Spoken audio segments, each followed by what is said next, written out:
السلام علیکم۔ آج کی ویڈیو میں ہم بات کریں گے کہ اس بڑی عالمی پیش رفت کی جس نے مشرق وسطیٰ کی فضاؤں میں لرزہ طاری کر دیا۔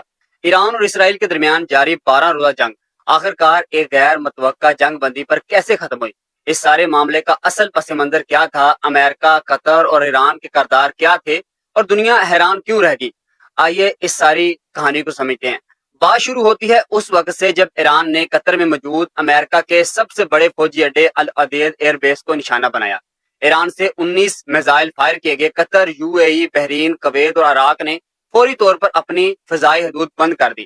فضاؤں میں خطرے کی گھنٹیاں بجنے لگی، جہاز کی روانگی رک گئی۔ یہ ایک ہنگامی صورتحال تھی۔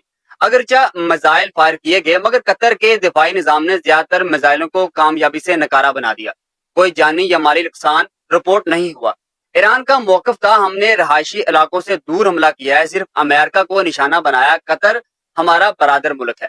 اس کے بعد جو ہوا وہ حیران کن تھا۔ ڈونلڈ ٹرمپ نے خود ٹویٹ کر کے ایران کا شکریہ ادا کیا کہ ایران نے حملے سے پہلے اطلاع دے دی، اس وجہ سے کسی کو نقصان نہیں پہنچا۔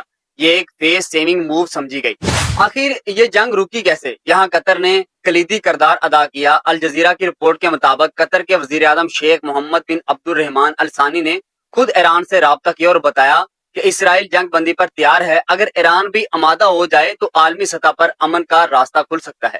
قطر کی ثالثی رنگ لائی۔ ایران نے ابتدائی طور پر حملے روکنے کا عندیہ دیا، پھر امریکہ کی جانب سے 12 گھنٹے کی جنگ بندی کا اعلان ہوا اور یوں ایران و اسرائیل کی خطرناک کشیدگی وقتی طور پر رکی۔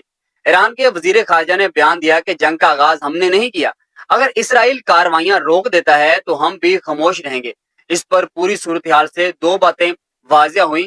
ایران کا رد عمل امریکہ اور اسرائیل کے اشتعال انگیزی کا جواب تھا۔ قطر نے ثالثی کر کے ایک ممکنہ بڑی جنگ کو وقتی طور پر ٹال دیا۔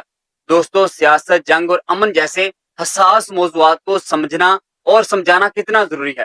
اگر آپ چاہتے ہیں کہ سچ اور تحقیق پر مبنی مواد آپ تک پہنچتا رہے تو ابھی ہمیں فالو کر لیں، سبسکرائب کریں اور ویڈیو کو لائک اور شیئر ضرور کریں۔ میں ہوں محسن علی رحیم، دعاؤں میں یاد رکھیے گا۔ اللہ حافظ۔